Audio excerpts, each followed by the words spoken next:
तो चैप्टर का नाम है प्यारे बच्चों इशू ऑफ शेयर्स, ठीक है। तो बेसिकली यहाँ से हमारी कंपनीज़ की अकाउंटिंग स्टार्ट होती है, जो मैंने आपको बताया था। और इस चैप्टर के अंदर मैंने ये कहानी समझाई थी कि इस चैप्टर के अंदर जो कंपनी होती है, कोई भी कंपनी, वो लोगों से कहती है कि आप हमें पैसे दे दो, तो लोग उसको पैसे देते हैं और बदले में कंपनी उन लोगों को शेयर्स देती है। तो इसीलिए चैप्टर का नाम पड़ गया इशू ऑफ शेयर्स, ठीक है जी। फिर इसमें सबसे पहले हमको कुछ फीचर्स पता होने चाहिए कंपनी के। तो कंपनी के फीचर्स बेसिकली ये होते हैं कि कंपनी एक सेपरेट लीगल एंटिटी है, मालिक अलग होता है, कंपनी अलग होती है। परपेचुअल सक्सेशन होता है, मतलब कंपनी चलती रहती है। लिमिटेड लायबिलिटी होती है मेंबर्स की यहाँ पर, यानी कि पार्टनरशिप की तरह घर के बर्तन इसमें नहीं बिकेंगे, तो यहाँ लायबिलिटी लिमिटेड ही होगी। बाकी कंपनी का सिग्नेचर होता है जिसको कॉमन सील कहते हैं, और ट्रांसफरबिलिटी ऑफ शेयर भी होता है, यानी कि हम शेयर को ट्रांसफ़र कर सकते हैं। फिर उसके बाद मैंने आपको बताया था कि दो कंपनियां होती हैं, एक होती हैं प्राइवेट, एक होती हैं पब्लिक, जिसका डिफरेंस आपने होमवर्क में नहीं लिख रखा होगा, आपका भी पन्ना खाली पड़ा होगा, लेकिन ये आपको लिख लेना। तो मुझे ओरली सुना दो अगर किसी को पता हो प्राइवेट कंपनी या पब्लिक कंपनी में क्या डिफरेंस होता है। तो प्राइवेट कंपनी वो होती है कि जिसमें ट्रांसफरबिलिटी ऑफ शेयर रिस्ट्रिक्टेड होती है, लेकिन पब्लिक कंपनी के अंदर ट्रांसफरबिलिटी ऑफ शेयर फ्री होता है, आसानी से शेयर ट्रांसफ़र किया जा सकता है। बाकी डायरेक्टर्स की संख्या कितनी होती है? डायरेक्टर प्राइवेट में 2, पब्लिक में मिनिमम 3 होते हैं, है ना। तो इस तरह के डिफरेंस मतलब आपको कुछ पता होने चाहिए। बाकी इसके अलावा भी 2 तरह की और कंपनी होती हैं, एक को हम कहते हैं कंपनी लिमिटेड बाय गारंटी, एक को हम कहते हैं company limited by share. Company limited by guarantee होती है, जैसे कि इधर वाला डायग्राम में जो बताया था कि कंपनी के मेमोरेंडम में अलग अलग शेयर होल्डर्स कुछ अमाउंट गारंटी कर देते हैं। पहला आदमी कहता है कि मैं 2 लाख रुपए दूंगा अगर कंपनी बंद हो गई तो, दूसरा आदमी कहता है मैं 5 लाख रुपए दूंगा, तीसरा आदमी कहता है मैं 2 रुपये दूंगा, और ये अपना साइन कर देते हैं। तो जो भी मेंबर जितने रुपए की भी गारंटी देता है उससे फिर उतने ही रुपए लिए जाते हैं। तो इस तरह की कंपनी को कहते हैं कंपनी लिमिटेड बाय गारंटी। लेकिन प्रैक्टिकली जो हमारे मतलब कोर्स में क्वेश्चनों में हमें कंपनी मिलती है वो होती हैं कंपनी लिमिटेड बाय शेयर, जिसमें हर मेंबर की लायबिलिटी सिर्फ एक शेयर के वैल्यू तक ही लिमिटेड होती है। तो अगर मान लो एक शेयर 10 रुपये का है तो फिर हम उस शेयर होल्डर से 10 रुपये ही लेंगे, ठीक है। तो ये मतलब होती है कंपनी लिमिटेड बाय शेयर। बाकी 1% कंपनी भी आपको बताया था, एक नया कॉन्सेप्ट आया था कुछ साल पहले, जिसमें ये फंडा होता है कि एक ही व्यक्ति अपनी कंपनी बना सकता है ना। तो इसीलिए इसका नाम है only 1 member can form a company, तो नाम पड़ गया 1% कंपनी। बाकी इसमें डायरेक्टर्स मिनिमम 1 हो सकते हैं और मैक्सिमम 15 हो सकते हैं। बाकी एक बच्चा पूछ रहा है सर मेंबर और डायरेक्टर में क्या फ़र्क है, तो यहीं पर वो फ़र्क लिखा हुआ है। मेंबर कौन होता है? शेयर होल्डर, मालिक, और डायरेक्टर कौन होता है? नौकर, जो काम कर रहे हैं, एम्प्लॉयज़। बाकी कन्वर्जन किया जा सकता है 1% कंपनी का प्राइवेट और पब्लिक में। उसके लिए कंडीशंस जो ज़रूरी याद रखनी है आपको वो ये कि कम से कम आपको 2 साल कंप्लीट हो जाएं पहले तो, मतलब 2 years आफ्टर इनकॉर्पोरेशन, एंड आपकी पेड अप कैपिटल 50 लाख या उससे ज़्यादा होनी चाहिए, या आपका एवरेज सेल्स 2 करोड़ या उससे ज़्यादा होना चाहिए। तो ये कंडीशन याद रखनी है, तो फिर 1% कंपनी कन्वर्ट भी हो जाएगी प्राइवेट या पब्लिक कंपनी में। बाकी शेयर तो चलो आपको पता ही है कि क्या होता है। कंपनी का जो सबसे स्मॉलेस्ट डिनोमिनेशन है कैपिटल का, उसको शेयर बोलते हैं, जो 2 तरह के होते हैं। एक होते हैं इक्विटी, एक होते हैं प्रेफरेंस। इक्विटी कौन से होते हैं? जिनके पास वोटिंग राइट्स है लेकिन उनको डिविडेंड बाद में मिलेगा। और प्रेफरेंस कौन से होते हैं? जिनके पास वोटिंग राइट्स तो नहीं है लेकिन उनको डिविडेंड पहले मिलेगा और फिक्स रेट से मिलेगा। बाकी अलग अलग प्रकार के प्रेफरेंस शेयर्स होते हैं। क्यूमुलेटिव वो वाले जिनका 3 साल तक का डिविडेंड जोड़ लिया जाता है, अगर कंपनी 3 साल तक डिविडेंड ना दे पाई तब भी चौथे साल एक साथ दे सकती है।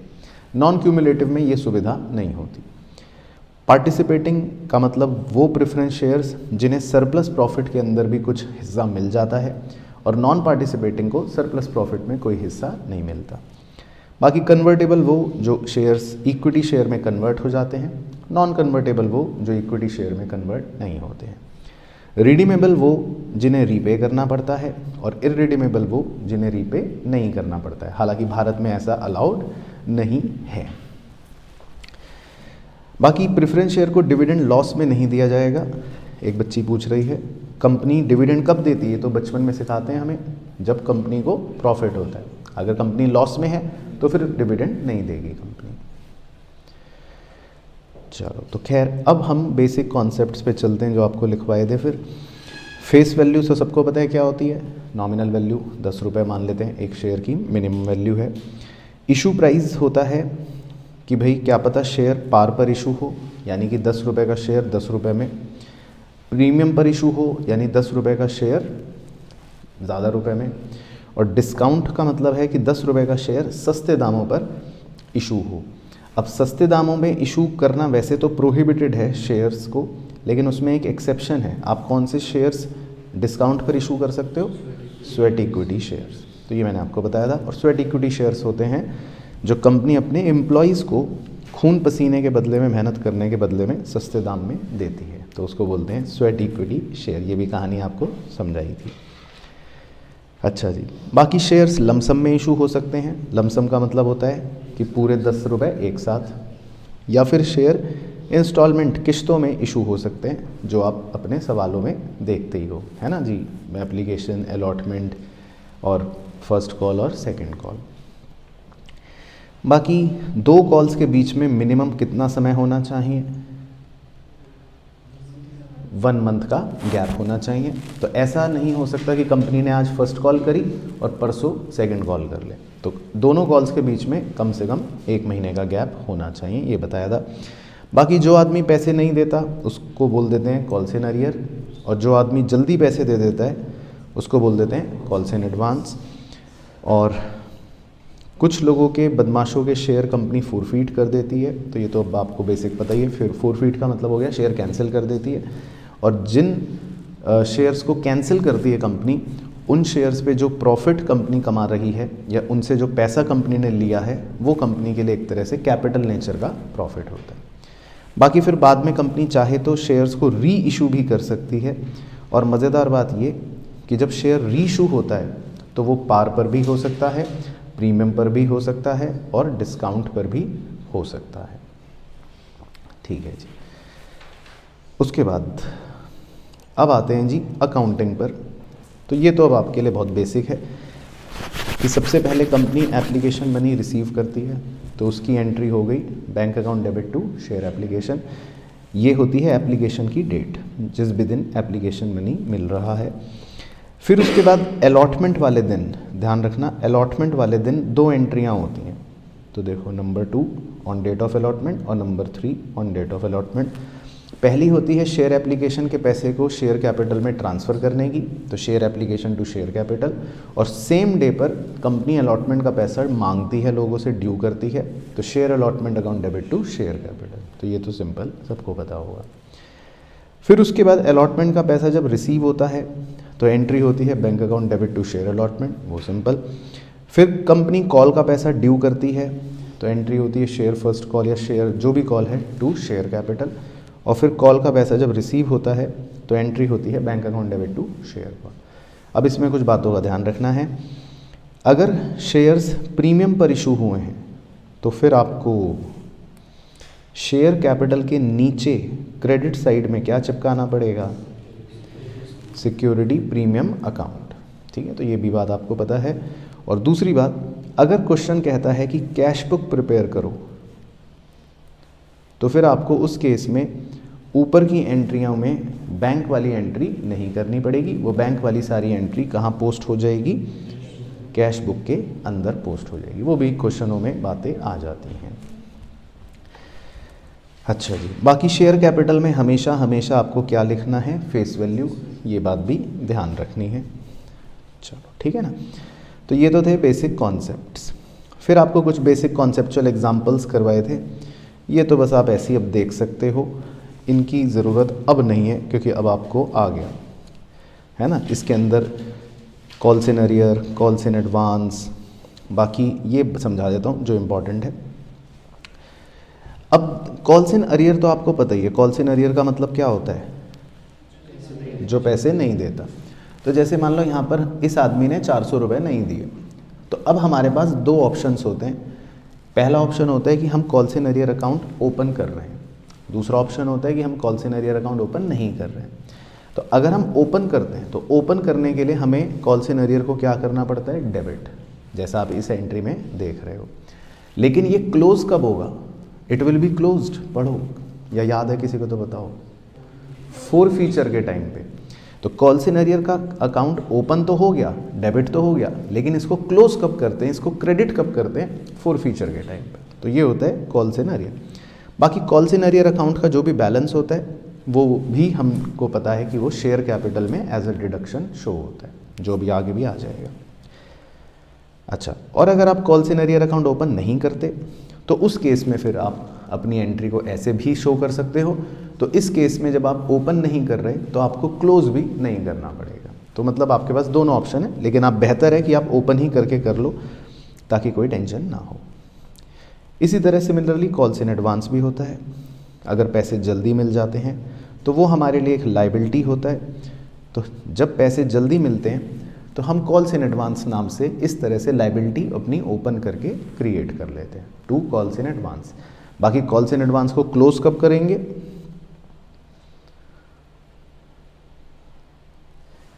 जब उसका एक्चुअल समय आएगा। भाई जैसे सेकंड कॉल का पैसा एडवांस में दिया, तो ये अब क्लोज कब होगा calls in advance, second call के टाइम पर। तो एक्चुअल में जब सेकंड कॉल का दिन आएगा तब हम इस कॉल्स इन एडवांस को क्लोज कर देंगे डेबिट करके। तो मतलब जब ओपन करते हैं कॉल्स इन एडवांस तो क्रेडिट कर रहे हैं, और जब उसको क्लोज करेंगे तो फिर डेबिट कर देंगे। तो ये एग्जांपल्स आप एक बार गो थ्रू कर लेना अपने आप रजिस्टर में जो आपको करवाए थे, तो इससे आपको कॉन्सेप्ट पता लग जाएगा। ठीक है सर, तो ये सब बातें हम देख लेंगे। कैश बुक कैसे बनानी है वो भी अब देखो आपको आ गई। कैश बुक के केस में हम कौन सी एंट्री नहीं करेंगे, बैंक वाली। तो बैंक वाली कोई भी एंट्री नहीं करेंगे। तो जर्नल एंट्री आप देखो सिर्फ आपकी बिना बैंक वाली होंगी। चलो उसके बाद जी ये सब एग्जांपल्स कर आने के बाद calls in arrear, calls in advance और ये सब कहानी के बाद आते हैं अगले कॉन्सेप्ट पर, जो बहुत इंपॉर्टेंट है, जो ये है कि 3 तरह का सब्सक्रिप्शन हो सकता है। क्या क्या, फुल सब्सक्रिप्शन। फुल सब्सक्रिप्शन का मतलब है कि कंपनी ने 10,000 शेयर्स इशू करे और 10,000 ही पब्लिक ने अप्लाई कर लिए। ओवर सब्सक्रिप्शन में क्या होता है कि कंपनी ने इशू करे 10,000 शेयर लेकिन पब्लिक ने ज़्यादा अप्लाई कर दिए। और अंडर सब्सक्रिप्शन में कंपनी ने मान लो इशू करे 10,000 शेयर लेकिन पब्लिक ने कम सब्सक्राइब करे। तो अंडर सब्सक्रिप्शन में ये ध्यान रखना है कि अगर कम सब्सक्राइब हुए हैं तो सेबी कहती है कि मिनिमम कितने सब्सक्राइब होने चाहिए, 90%। अगर मिनिमम 90% सब्सक्राइब नहीं है तो फिर हमें सबके पैसे वापस लौटाने पड़ेंगे। तो इसके कुछ क्वेश्चन भी हमने कर रखे थे जिसमें पैसे वापस लौटाए गए हैं। बाकी ये सब कुछ छोटे मोटे क्वेश्चंस हैं। तो अगर आप प्रैक्टिस के लिए मार्क करना चाहते हैं तो आप 12th मार्क कर लो। इस पर हमने देखो सी का सिंबल भी बना रखा है ना, हमने सॉल्व कर रखा है। तो आप रिवीजन में इसको कर लेना। क्वेश्चन नंबर 12 है, इसमें कैश बुक बनानी है और प्रीमियम पर इशू हो रहा है, और इसमें अलग अलग लेजर अकाउंट भी बनाकर देखा रखे हैं। ठीक है जी। उसके बाद ये सब छोटे मोटे क्वेश्चंस। अब देखो जैसे ये एक क्वेश्चन है 24, तो चाहे मार्क कर लो इसको भी। इस 24 में अगर आप देखो कंपनी ने 70,000 शेयर्स इशू करे, तो सेबी की गाइडलाइन के हिसाब से मिनिमम कितने एप्लीकेशंस आनी चाहिए, 90%, यानी 63,000। लेकिन इसमें कंपनी के पास देखो ब्लू कलर में, देखो हाईलाइटेड ब्लू कलर में, कंपनी के पास कितने शेयर्स सब्सक्राइब आए, तो कम आए। तो अब हमें सबके पैसे वापस लौटाने पड़ेंगे। तो देखो इसमें जब हमने एंट्री करी थी तो पहली एंट्री थी पैसे मिलने की, और अगली एंट्री में सारा पैसा क्या कर दिया, देखो वापस कर दिया। तो ये एक तरह से वो वाला पॉइंट हो गया। ठीक है, तो 24 में कम शेयर्स आए तो हमने सबके पैसे रिफंड कर दिए। ठीक है ना। अच्छा, इसी तरह एक और पॉइंट, जब कंपनी लमसम में पैसा मंगवाती है, जैसे क्वेश्चन 22 में लमसम में, तो फिर हम अपनी एंट्री में शेयर एप्लीकेशन के साथ क्या जोड़ लेते हैं, एंड अलॉटमेंट। तो ये भी बात ओके हो गई, ठीक है। बाकी ये तो बेसिक था। अब आते हैं मेन कॉन्सेप्ट पे कि भैया ओवर सब्सक्रिप्शन जब होगा तो हमें क्या करना है ना। तो ओवर सब्सक्रिप्शन में देखो 3 ऑप्शंस होते हैं कंपनी के पास। या तो कंपनी एक्सेस एप्लीकेशन को रिजेक्ट करती है, या फिर कंपनी प्रोराटा अलॉटमेंट करती है, या फिर कॉम्बिनेशन ऑफ बोथ करती है। तो अब आपको बस क्या ध्यान रखना है, अगर कंपनी रिजेक्ट करती है तो बस कॉन्सेप्चुअल पॉइंट देखना जहाँ हाथ का निशान बना है। तो जो भी अमाउंट रिफंड किया गया है रिजेक्शन वाली एप्लीकेशंस का, उसको हम सेकेंड एंट्री में क्या लिख देंगे, टू बैंक, बस, ठीक है। तो ये रिफंड हो गया। एग्जाम्पल 2, अगर कंपनी प्रोराटा अलॉटमेंट करती है तो फिर आपको प्रोराटा की वर्किंग करके ये पता लगाना पड़ता है कि कंपनी कितने रुपए एक्सेस के एडजस्ट कर रही है। तो वो तो आप कर लोगे वर्किंग, अब है ना, वो सब तो क्वेश्चन में आपने कर ही रखा है। अब जितने रुपए कंपनी एक्सेस एडजस्ट करती है, जैसे यहाँ पर 15,000 रुपये कंपनी एक्सेस एडजस्ट कर रही है, तो कॉन्सेप्ट याद रखना, अभी हाथ का निशान दिखा रहा हूँ, ये रहा। तो हम सेकेंड एंट्री में उसको क्या लिख देंगे, टू शेयर अलॉटमेंट। तो जब रिफंड करते हैं तो क्या लिखते हैं, टू बैंक, और जब एडजस्ट करते हैं तो क्या लिखते हैं, टू शेयर अलॉटमेंट। फिर एग्जाम्पल 3 में आपको कॉम्बिनेशन ऑफ 1 and 2 बोथ करवाया था कि इसमें रिजेक्ट भी कर रहे हैं और प्रोराटा भी कर रहे हैं। तो इस बार देखो सेकेंड एंट्री में क्या होगा, इस बार सेकेंड एंट्री के अंदर 2 हाथ के निशान हैं। जो आप रिफंड कर रहे हो तो लिख रहे हो टू बैंक, और जो आप एडजस्ट कर रहे हो तो लिख रहे हो टू शेयर अलॉटमेंट। तो भाई ओके हो गई कहानी, ठीक है। तो ये हो गया जी ओवर सब्सक्रिप्शन, है ना। इसी तरह एग्जाम्पल 4 भी आपको दिया था खुद करने को, जो आपने बाद में मेरे से ही चेप के कर लिया था। तो इसमें भी देखो आपको रिजेक्शन भी मिल रहा है और एडजस्टमेंट भी मिल रहा है, ठीक है। तो मतलब बस आप कॉन्सेप्ट को देखो कि ये है।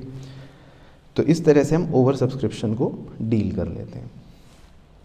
अच्छा, फिर अगला कॉन्सेप्ट होता है जिसमें हम शेयर्स इशू करते हैं, लेकिन किसको इशू करते हैं, वेंडर को या प्रमोटर को या अंडर राइटर को। 3 में से 3 ही अपने कोर्स में 3 ही हैं। तो जब हम प्रमोटर्स को इशू करते हैं तो ये 2 एंट्रियां अपना घर से रट के चले जाना या फर्रे बना ले जाना। पहली एंट्री है इनकॉर्पोरेशन एक्सपेंस या preliminary expense debit to promoter, और अगली एंट्री है promoter account debit to share capital. तो वैसे इसमें प्रमोटर कट जाएगा, लेकिन आपको काटना नहीं है, आप 2 एंट्री ही कर देना। अच्छा, अगर हम अंडर राइटर को शेयर्स इशू करते हैं तो एंट्री है underwriting commission account debit to underwriter, फिर underwriter account debit to share capital. तो इसमें भी अंडर राइटर कट जाएगा, लेकिन आप 2 एंट्री कर देना। थर्ड मेन है जो देख लो, वेंडर को जब शेयर्स इशू करते हैं तो पहले तो वेंडर से हम कुछ एसेट खरीदते हैं सॉरी। तो एसेट खरीदने की तो क्या एंट्री है, asset account debit to vendor. लेकिन जब हम बिजनेस खरीदते हैं पूरा का पूरा तो क्या एंट्री है, sundry asset debit to sundry liability to vendor. To vendor में लिखेंगे परचेज कंसिडरेशन, फिर बैलेंस नीचे बचेगा तो कैपिटल रिजर्व, ऊपर बचेगा तो गुडविल। तो ये हो गया इसका फंडा। फिर हमें वेंडर को पेमेंट करनी है, सेकेंड एंट्री।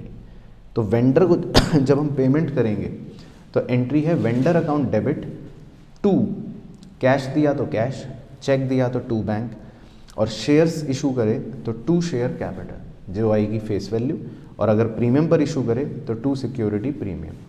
बाकी उसके अलावा भी कुछ और अगर क्वेश्चन कहता है तो वो आ जाएगा। हाँ, इसमें ये वर्किंग ज़रूर ध्यान रखो, नंबर ऑफ शेयर्स कितने इशू करेंगे ये कैसे निकालना है। तो amount payable to the vendor divided by issue price per share, ठीक है। तो ये इसका फंडा याद रखना है। तो हमने ये वेंडर के भी क्वेश्चंस कर लिए थे खूब सारे, तो इसमें से कोई भी आप अपने मन पसंदीदा देख सकते हो। मैं आपको बता देता हूँ किसमें आपको वैरायटी मिल जाएंगी। ये सब तो बेसिक हैं। एक तो आप 39 चाहे मार्क कर लो, ठीक है। तो 39 में आपको ये वेंडर वाला क्वेश्चन हमने करा था वो मिल जाएगा। इसी तरह 40 भी कर सकते हो, 40 एक अच्छा क्वेश्चन था, ये भी एक एग्ज़ाम में आ चुका है वेंडर वाला। इसमें नंबर ऑफ़ शेयर भी निकाले और एंट्री करी, ठीक है। बाकी सिंपल थे। चलो अब आते हैं अगले कॉन्सेप्ट पर। फिर जो चैप्टर आगे बढ़ता है तो इसका अगला मेन कॉन्सेप्ट आता है। मेन कॉन्सेप्ट क्या होता है, four feature and re issue of shares. तो इसमें आपको याद रखना है कि कभी कभी कंपनी कुछ शेयर्स फोरफीट कर देती है। तो फोरफीट का मतलब है कैंसिल कर देगी, तो उसकी बस एक ही जर्नल एंट्री होती है, बस एक ही। तो उसका कॉन्सेप्ट, ये पूरा पेज जो है ये रट के जाना, बिल्कुल इसकी फ़ोटो दिमाग में खींच के जाना। शेयर कैपिटल डेबिट, इसमें क्या लिखते हैं, कॉल्ड अप फेस वैल्यू। तो इसको मैंने ऐसे भी रटवाया था आपको कि एफ से पहले गोले के अंदर, याद है कि कॉल्ड अप फेस वैल्यू का क्या मतलब होता है कि फोरफीचर से पहले पहले तक जो भी फेस वैल्यू है वो, ठीक है। तो कॉल्ड अप फेस वैल्यू। फिर हम लिखते हैं security premium debit. Security premium हमेशा सिर्फ वही डेबिट करना है जो आपको रिसीव नहीं हुआ। अगर कोई प्रीमियम रिसीव हो गया तो उसको छोड़ देना, उसको नहीं लेना है। उसके बाद टू शेयर फोरफीचर अकाउंट। तो इसमें हम कॉन्सेप्चुअली तो लिखते हैं कि जो भी फेस वैल्यू हमें रिसीव हुई है, नहीं तो आप इसको एज ए बैलेंसिंग फिगर भी निकाल सकते हो। और to calls in arrear account.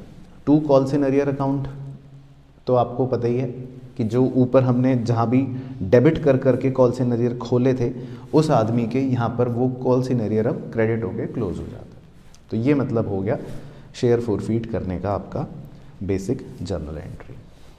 अच्छा जी, अब जब शेयर्स इसके बाद फोरफीट हो जाते हैं तो शेयर फोरफीट होने के बाद फिर रीइशू भी होते हैं।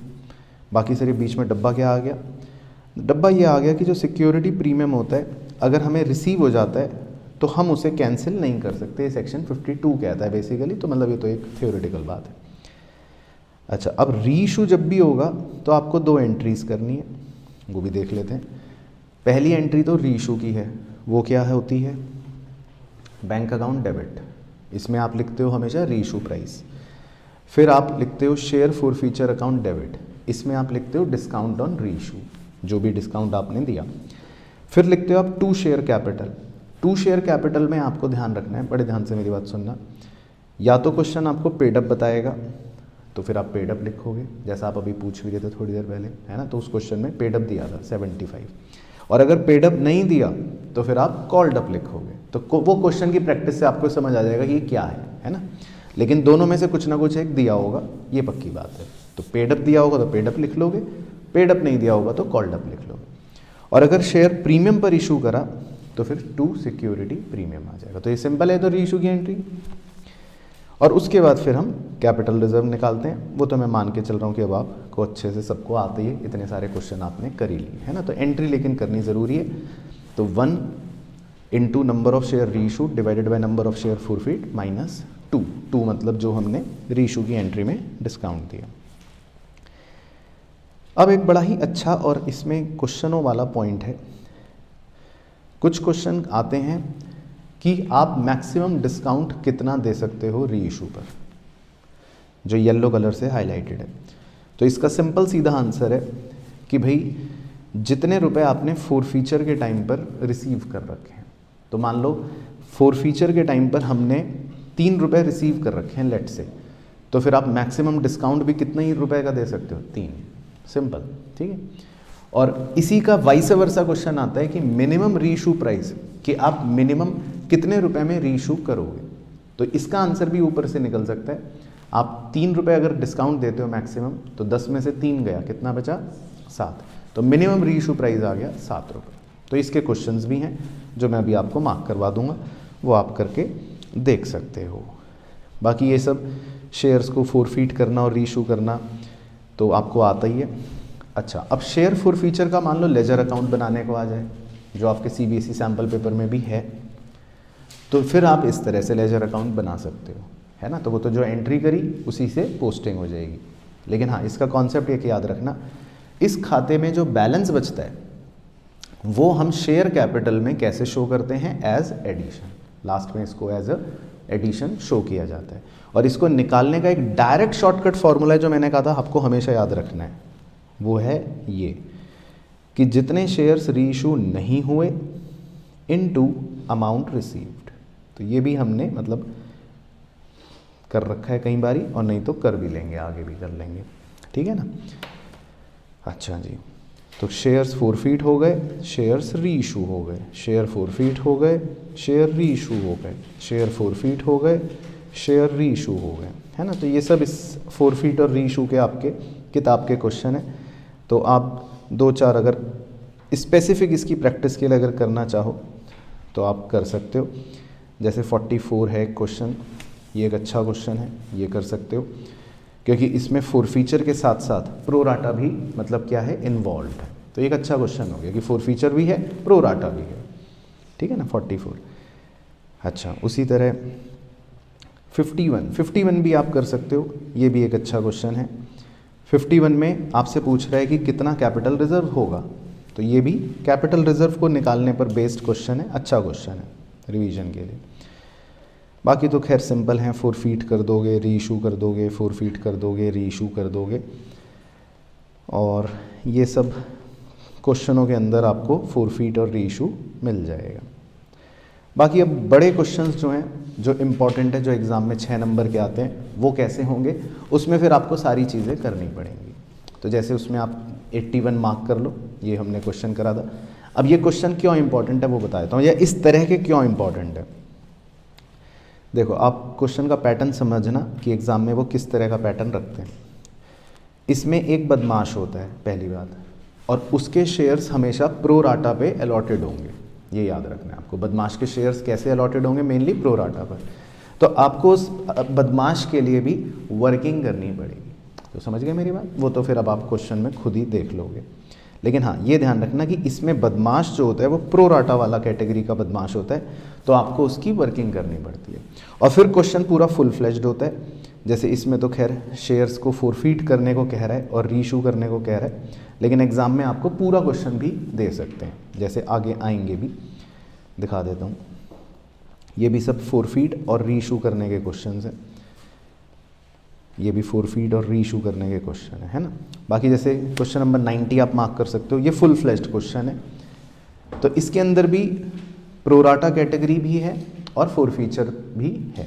तो इसमें आप देखोगे तो इसमें आपको 2-2 बदमाश नज़र आएंगे, और जो प्रोराटा कैटेगरी से मतलब सॉल्व होंगे, और फिर उसके बाद आपको एंट्रीज जो मिलेंगी वो कंप्लीट मिलेंगी, मतलब सारी मिलेंगी, एप्लीकेशन की भी, अलॉटमेंट की भी, कॉल की भी, उसके बाद शेयर्स के फोरफीट होने की भी, शेयर्स के रीइशू होने की भी, और फाइनली कैपिटल रिजर्व निकालने की भी। तो ये बहुत ही अच्छा क्वेश्चन था, प्रैक्टिस करना ये वाला जो मार्क करवाया। और इसमें एक चीज़ और बता देता हूँ इसी से, अगर आपके क्वेश्चन में 2 बदमाश हैं, तो जब आप कैपिटल रिजर्व निकालो तो दोनों बदमाशों का अलग अलग निकालो, क्लब करके निकालोगे तो कई बार गलत आ जाता है, वो भी बात का ध्यान रखना है ना। तो वो भी इसी क्वेश्चन की प्रैक्टिस से आपको सब बारीकियाँ समझ आ जाएंगी, ठीक है जी। तो ये सब क्वेश्चन मतलब इसी लेवल के हैं जिसमें आपको फोर फीचर और रीइशू और सारी चीज़ें मिल रही हैं। इसी तरह आप 102 भी मार्क कर सकते हो, इसमें भी आपको प्रोराटा भी मिलेगा एंड कंप्लीट क्वेश्चन मिलेगा including four feature and reissue. इसी तरह एक एग्ज़ाम का ही 99 भी था, तो मतलब स्वाद अनुसार जो भी क्वेश्चन आपको लगे वो आप कर सकते हो। अच्छा जी, फिर आते हैं इसके बाद अगले कॉन्सेप्ट पर, जो एग्ज़ाम में 3 से 4 नंबर का आता है ना, और आपके CBSE के सैम्पल पेपर में भी है। ये है बेसिकली कि शेयर कैपिटल को प्रेजेंट करो बैलेंस शीट में, ठीक है। तो ध्यान रखना, हमारे सिलेबस में सिर्फ शेयर कैपिटल की ही प्रेजेंटेशन है बैलेंस शीट में, तो इसीलिए हम जब बैलेंस शीट दिखाते हैं, इक्विटी एंड लायबिलिटी, फिर उसके नीचे लिखते हैं शेयर होल्डर फंड, फिर उसके नीचे क्या लिखते हैं, शेयर कैपिटल, बस ये हो गई बैलेंस शीट। इसके नोट समझ लेते हैं। नोट्स के अंदर आपको इसी ऑर्डर में लिखना है। सबसे पहले आप लिखोगे शेयर कैपिटल में ऑथोराइज्ड शेयर कैपिटल, तो ये होती है कंपनी की जो मेमोरेंडम ऑफ एसोसिएशन में मैक्सिमम कैपिटल होती है, वो लिख दोगे, इसका कोई यूज़ नहीं होता। उसके बाद फिर कंपनी ने जितने शेयर्स पब्लिक को इशू करे, फिर आप वो लिख देते हो, उसका नाम होता है इशूड शेयर कैपिटल। तो इसको भी बस हम टोटल कर देंगे, इसका भी कोई यूज़ नहीं होता। सबसे इंपॉर्टेंट होता है सब्सक्राइब्ड शेयर कैपिटल। अब सब्सक्राइब्ड शेयर कैपिटल जो होते हैं उसके अंदर 2 कैटेगरीज होती हैं, ये सबको याद रखना है। एक होती है सब्सक्राइब्ड एंड फुल्ली पेड, और एक होती है subscribed but not fully paid. Fully paid का मतलब होता है जिस पर पूरे 10 रुपये आपको मिल चुके हैं, और नॉट फुल्ली पेड का मतलब होता है जिस पर अभी पूरे 10 रुपये नहीं मिले। तो वो क्वेश्चन टू क्वेश्चन की प्रैक्टिस से ही आपको मतलब देखना खुद पड़ेगा ही क्या है। हाँ, उन दोनों को लिखने के बाद फिर हम नीचे क्या लेस करते हैं, कॉल्स इन अरियर। ये बेसिकली होता है कॉल्स इन अरियर अकाउंट में जो बैलेंस बच रहा है, और फिर हम ऐड करते हैं शेयर फॉर फीचर, ये बेसिकली होता है जो शेयर फॉर फीचर अकाउंट में बैलेंस बच रहा है वो। लेकिन इसको डायरेक्ट निकालने का शॉर्टकट फॉर्मूला देखो फिर से नीले रंग से यहाँ पे लिख रखा है कि जितने शेयर्स रीइशू नहीं हुए इनटू अमाउंट रिसीव्ड। तो ये हम क्वेश्चन की प्रैक्टिस से निकाल लेंगे और फिर जो आंसर आएगा वो हमारा बैलेंस शीट में चला जाएगा। ठीक है, बाकी यहाँ पर आपको यही समझा रखा है कि सब्सक्राइब्ड एंड फुल्ली पेड का मतलब है कि भाई पब्लिक ने जितने शेयर्स लिए और जिन पर पूरे पैसे मिल गए वो हैं फुल्ली पेड, और जिन पर अभी पूरे पैसे नहीं मिले उन्हें बोल देते हैं नॉट फुल्ली पेड, है ना। तो इसके हमने फिर कुछ क्वेश्चंस भी करे थे, ये तो इजी वाले हैं, ये तो सिंपल बस प्रेजेंटेशन बेस्ड हैं। लेकिन अगर इसके भी अच्छे क्वेश्चन आपको करने हो थोड़ा सा प्रैक्टिस ओरिएंटेड, तो आप एक 5th को मार्क कर सकते हो, 5th क्वेश्चन। ठीक है, इसकी प्रेजेंटेशन देखो इसी तरह से नज़र आएगी। इसमें सारे शेयर्स जो हैं वो नॉट फुल्ली पेड की कैटेगरी में थे। ठीक है जी, 5th एक अच्छा क्वेश्चन था। बाकी जो मैंने आपको करवाए हैं खुद अपने एग्जाम्पल, वो वाले आप बैलेंस शीट के प्रैक्टिस कर लेना। इसमें मैंने आपको हर वैरायटी कवर करवाई है, जिसमें धीरे धीरे अगर आपको पता हो कॉल्स इन अरियर भी कवर करा, इसमें शेयर फॉरफीट होने के बाद भी कवर करा, तो देखो शेयर फॉरफीट भी हो गए, और इसके अंदर शेयर फॉरफीट होने के बाद जब रीइशू भी हो जाए तो भी कवर करा। तो मैं आपको बता देता हूँ आपके CBSE सैम्पल पेपर में भी सेम क्वेश्चन है, मतलब इसी पैटर्न का ही। तो इसमें शेयर्स मतलब फॉरफीट भी हो रहा है, फिर रीइशू भी हो रहे हैं, फिर वो कह रहा है बैलेंस शीट शो करो। तो प्रैक्टिस के लिए आप ये वाले क्वेश्चंस जो हमने क्लास में कर रखे हैं वो वाले एक बार देख सकते हो, वैसे वो क्वेश्चन तो हो ही जाएंगे। ठीक है जी, तो ये सब बैलेंस शीट प्रेजेंटेशन के क्वेश्चन है जो आपसे 3 नंबर में पूछ सकते हैं। चलो कुछ जाते जाते थ्योरी पूछ लेते हैं। तो भैया एक क्वेश्चन है वो तो आप रट लेना, कैपिटल रिजर्व और रिजर्व कैपिटल में क्या अंतर होता है। ठीक है, तो ये तो आपको बताया ही था, नोट्स में भी लिखवाया था। वैसे तो कैपिटल रिजर्व जो होता है वो तो एक तरह से है शेयर होल्डर फंड का पार्ट, वो रिजर्व है। रिजर्व कैपिटल जो है वो होती है छुपी हुई अनकॉल्ड कैपिटल जो सिर्फ कंपनी वाइंडिंग अप पर मंगवाती है, तो ये बैलेंस शीट में नज़र ही नहीं आती। मेन तो इसमें ये है। बाकी कैपिटल रिजर्व के लिए कोई स्पेशल रेजोल्यूशन पास नहीं करना पड़ता, जबकि रिजर्व कैपिटल के लिए हमें कंपनी को एक स्पेशल रेजोल्यूशन पास करना पड़ता है अगर वो बनाना चाहती है तो मेन डिफरेंस तो यही है। बाकी प्रेफरेंशियल अलॉटमेंट क्या होता है वो भी आपको बता दिया था, जब कंपनी अपने कुछ आइडेंटिफाइड लोगों को प्री डिटरमाइंड प्राइजेस पर शेयर्स इशू करती है। तो भाई मान लो मुझे पता है चौहान साहब मेरे मित्र हैं, तो मैं इनको शेयर्स अलग से इशू करूंगा और प्री डिटरमाइंड प्राइस पर इशू करूंगा, तो इसको बोल देंगे प्रेफरेंशियल अलॉटमेंट। ये मतलब हो गया प्रेफरेंशियल अलॉटमेंट। इसी तरह private placement of shares, private placement of share का भी सेम ही मतलब है लगभग। इसमें हम पब्लिक के अलावा कुछ शेयर्स चुपचाप अलग से कुछ लोगों को प्राइवेटली अलॉट कर देते हैं, तो इसका नाम पड़ गया प्राइवेट प्लेसमेंट। स्वेट इक्विटी बता ही दिया था आपको, जो हम अपने डायरेक्टर से अपने एम्प्लॉयज़ को खून पसीने की मेहनत के बदले में इशू करते हैं डिस्काउंट पर। एस्बा मुझे पता है कि आपको नहीं पता, तो ये आपको कहा था कि भैया करना है, मैंने वैसे करवाया था। ठीक है, तो एस्बा वैसे ही बता देता हूँ, फिर घर जाके दोबारा देख लेना। आजकल प्रैक्टिकली क्या होता है कि अगर हमें किसी कंपनी के शेयर खरीदने हैं तो बैंक ये कहता है कि आपका सर्टेन अमाउंट हम ब्लॉक कर देंगे और आपका वो पैसा हम ब्लॉक करके रखेंगे और फिर वो पैसा कंपनी को दे देंगे। फिर कंपनी से जब शेयर मिलेंगे तो बैंक से पैसा कट जाएगा और शेयर आपको मिल जाएंगे। इस प्रक्रिया को एस्बा कहते हैं। ठीक है जी, तो कर लेना अगर पूछे तो। बाकी ESOP, employees stock option plan, तो ये क्या होता है, इसकी भी बेसिक स्टोरी पता होनी चाहिए बस आपको। ईसॉप बेसिकली होता है कि कंपनी अपने एम्प्लॉयज़ को कभी कभी ये ऑप्शन देती है कि आप अगर 3 साल तक नौकरी कर लो हमारी, मतलब ऐसे बोल रहा हूँ 3 साल, 4 साल, 5 साल कुछ भी हो सकता है, तो अगर आप 3 साल तक हमारी नौकरी करते रहोगे तो 3 साल बाद आपको हमारी कंपनी का शेयर बहुत सस्ते में मिल जाएगा, तो इसको बोलते हैं ईसॉप। तो ये ईसॉप की स्टोरी होती है। ठीक है जी। अच्छा, बाकी एक बहुत ही इंपॉर्टेंट क्वेश्चन है, वो ओरली सुना दो, वो भी पता होना चाहिए। अब सिक्योरिटीज़ प्रीमियम तो आपने सुनी रखा है, टर्म है ना। अब इस सिक्योरिटीज़ प्रीमियम को आप कहाँ कहाँ यूज़ कर सकते हो, इसका यूटिलाइजेशन पता होने चाहिए। इसके 5 यूज़ हैं जो सेक्शन 52 ने बताए हैं, तो वो भी आपको थ्योरी पता होनी चाहिए। तो बताओ। Very good. एक तो writing off loss on issue of debenture, और नहीं, इशू ऑफ बोनस शेयर्स, आप बोनस फ्री में शेयर्स इशू करने के लिए यूज़ कर सकते हो। तीसरा बायबैक ऑफ शेयर्स, कंपनी अपना शेयर वापस बायबैक करने के लिए यूज़ कर सकती है। और चौथा to provide for share issue expenses, मान लो कोई अंडरराइटिंग कमीशन है या कोई discount on issue of debenture है या लॉस जो आपने कहा, उसको प्रोवाइड कर सकती है। और पांचवा होता है to provide premium on redemption, मतलब आपको रखने पड़ेंगे बेसिकली ये 5 यूटिलाइजेशन, ठीक है, वो भी इम्पॉर्टेंट है।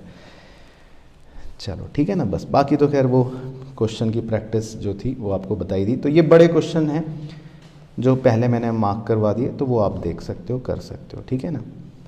तो क्लियर हो गई कहानी सारी, मतलब जो कॉन्सेप्ट्स हैं वो सारे चैप्टर के बेसिकली ये ही हैं। चलो तो अब धमाकेदार सवाल से शुरू करेंगे इशू ऑफ शेयर्स के। सबसे पहले read the text carefully and answer the question, ठीक है। तो ये बेसिकली केस बेस्ड क्वेश्चन है जिसमें आपको कहानी पढ़ के फिर आंसर देना है।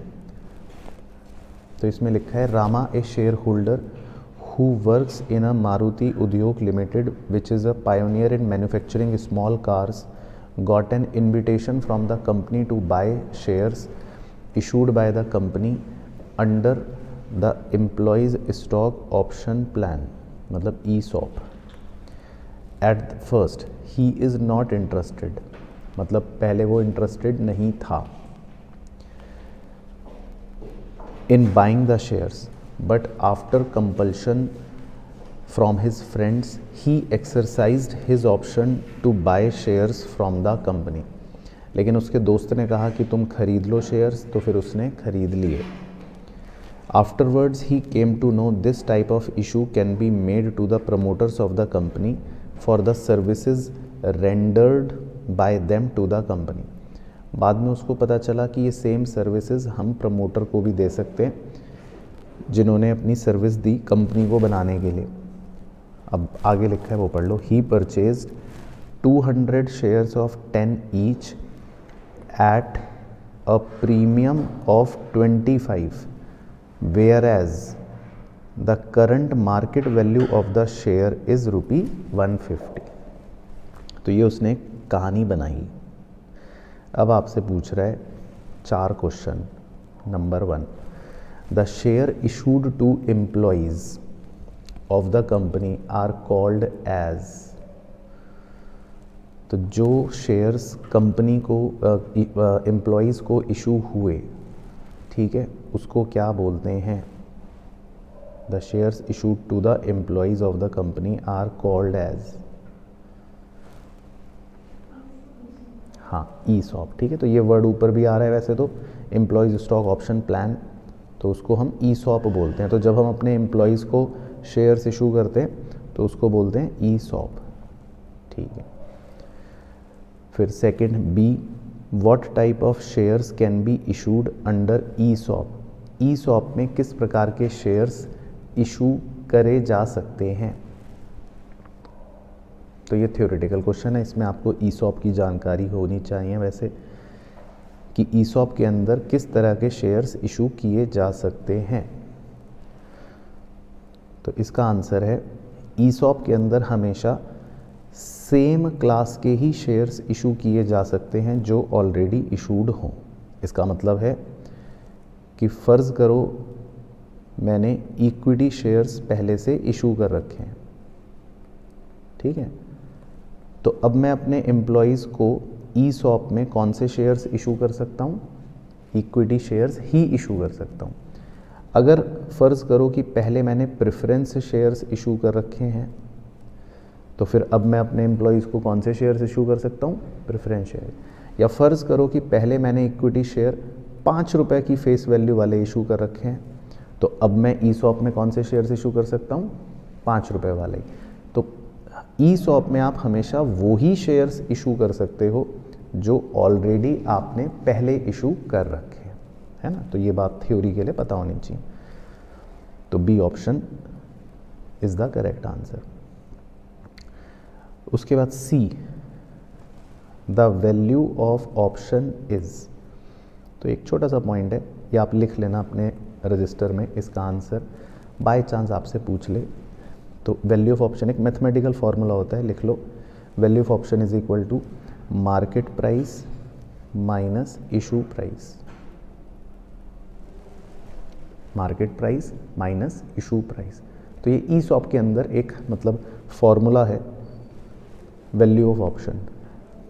तो बेसिकली ऑप्शन इंग्लिश के हिसाब से बन गया ऑप्शन सी, यानी difference between market price and issue price.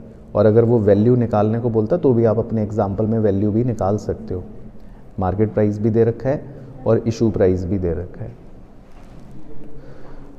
उसके बाद D, what is the name given for the share issued to promoters as remuneration for incorporation of the company.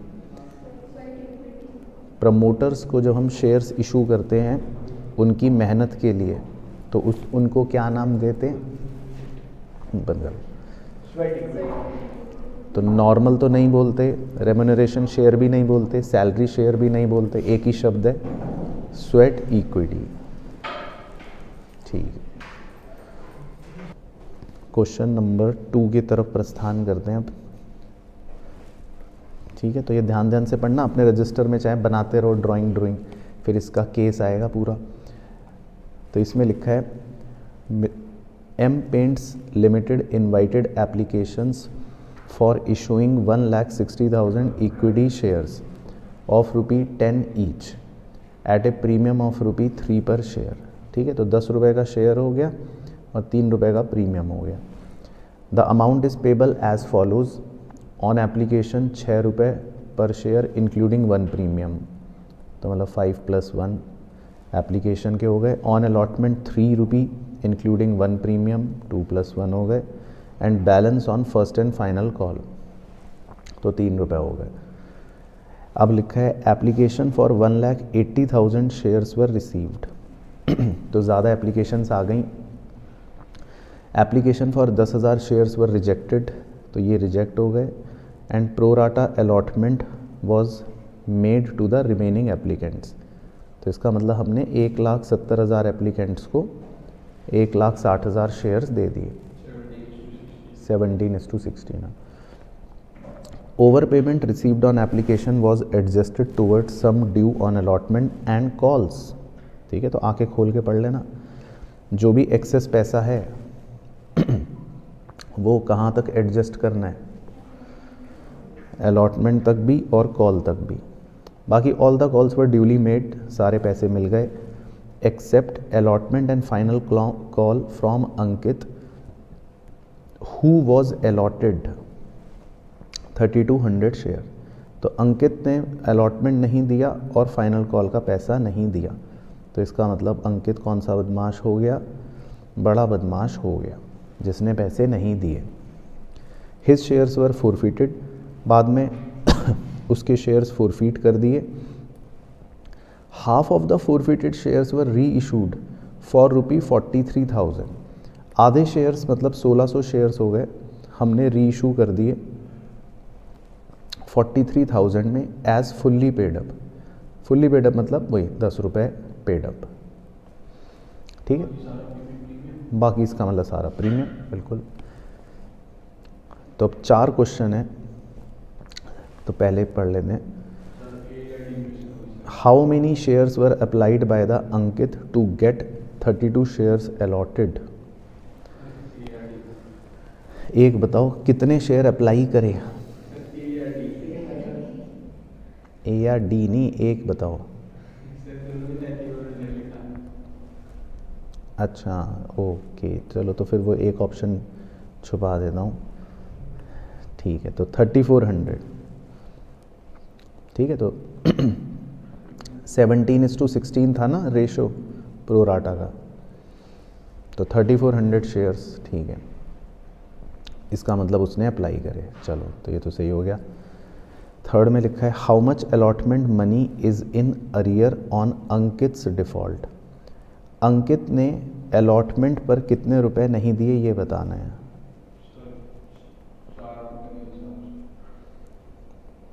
तो ये निकालो कि अंकित ने अलॉटमेंट पर कितने रुपए नहीं दिए। तो अंकित की एक छोटी सी वर्किंग कर लेते हैं।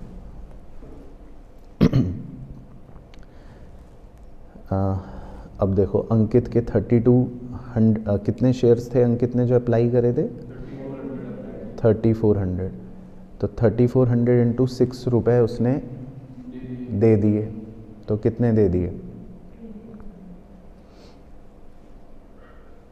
3400 इंटू 6 करो 20,200 400 ठीक है। तो इधर लिख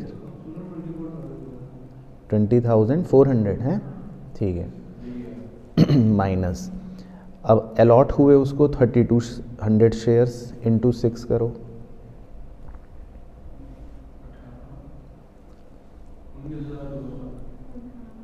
ठीक है। तो इसका मतलब अंकित ने कितने रुपए एक्स्ट्रा दे दिए 1200 रुपये एक्स्ट्रा दे दिए। तो पहले यहाँ तक आप संतुष्ट हो भाइयों बहनों। तो अंकित ने इसका मतलब 1200 रुपये एक्सेस दे दिए। अब अलॉटमेंट पर आप अंकित से मांगोगे 3200 into 3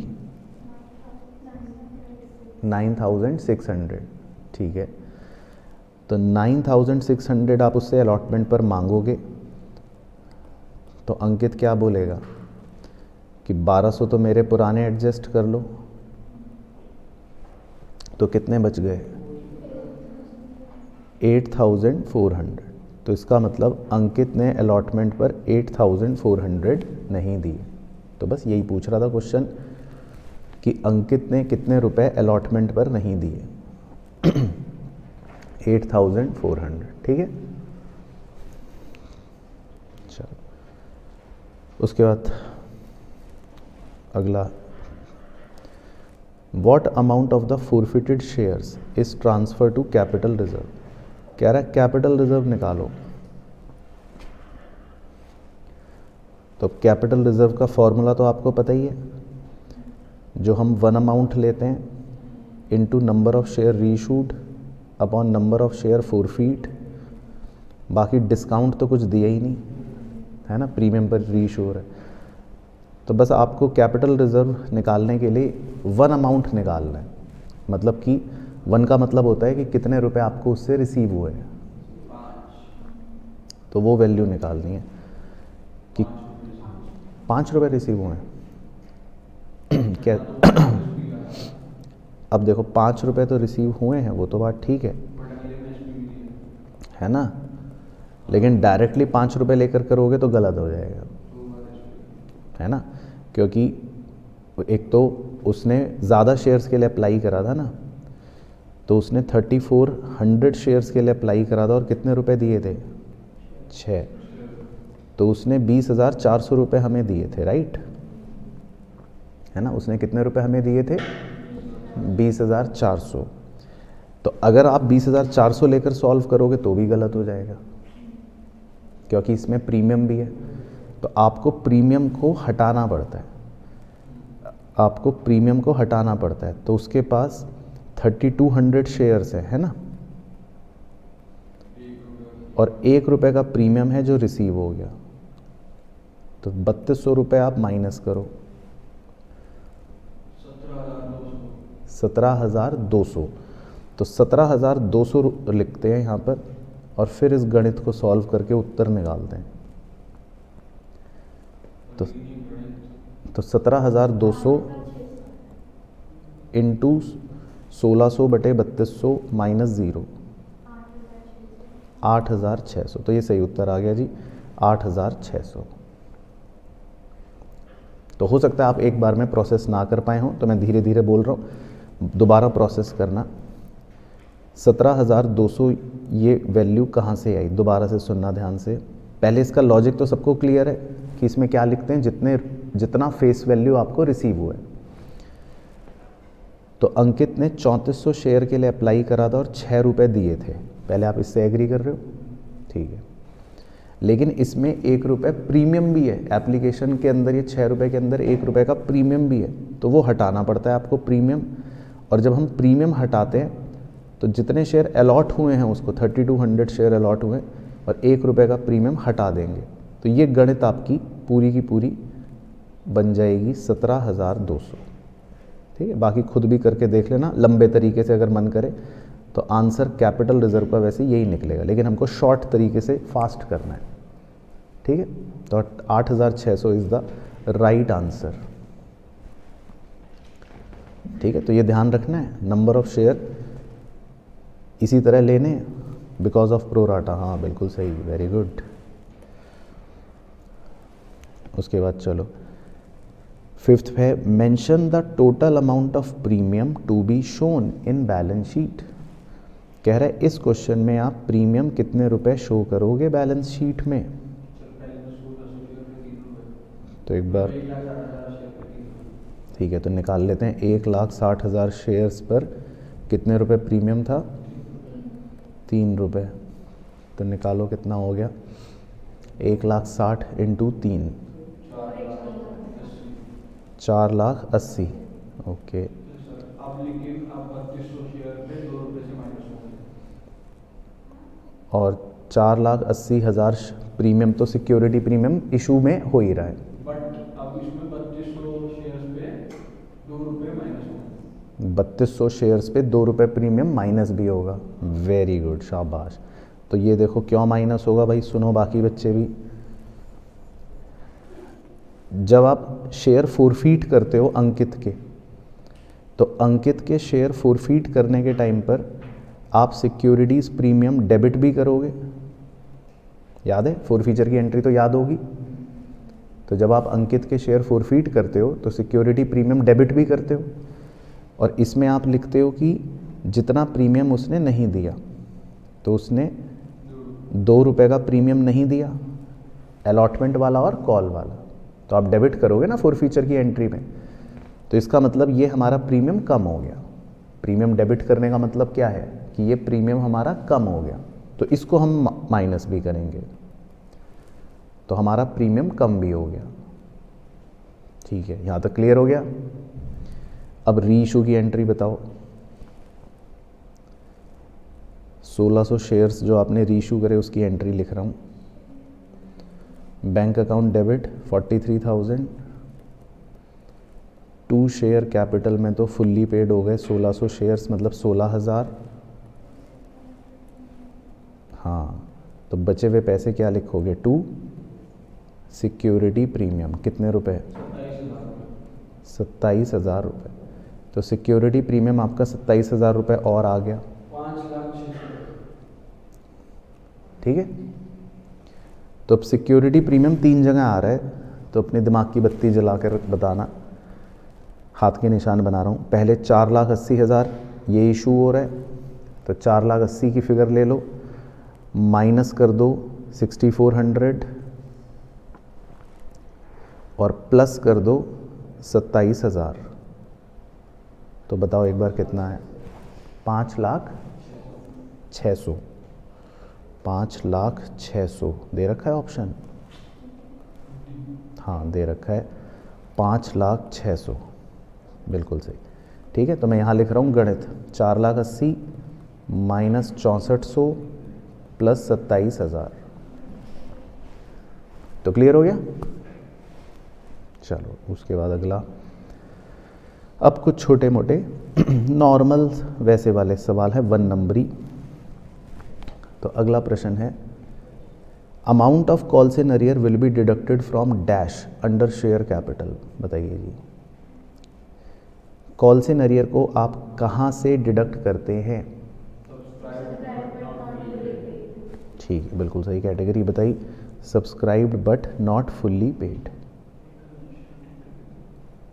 O not fully paid. उसके बाद तो इसका मतलब पढ़ा नहीं है बस।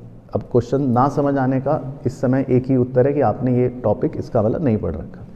भाई calls in arrear balance sheet में कहाँ माइनस करते हैं, एक हेडिंग होती है ना, subscribed but not fully paid, उसके नीचे माइनस करते हैं। अब ये तो पढ़ा होगा तो उसे पता होगा, नहीं पढ़ा तो नहीं पता। उसके बाद 7th, return of partly paid shares by the share holder to the company is known as, theory question है। अगर शेयर होल्डर कंपनी को शेयर वापस कर देता है, पार्टली पेड मतलब पूरे पैसे नहीं दिए थे, और शेयर होल्डर ने कंपनी को शेयर वापस कर दिए, तो कह रहा है इसको क्या बोलेंगे? Surrender of shares, right.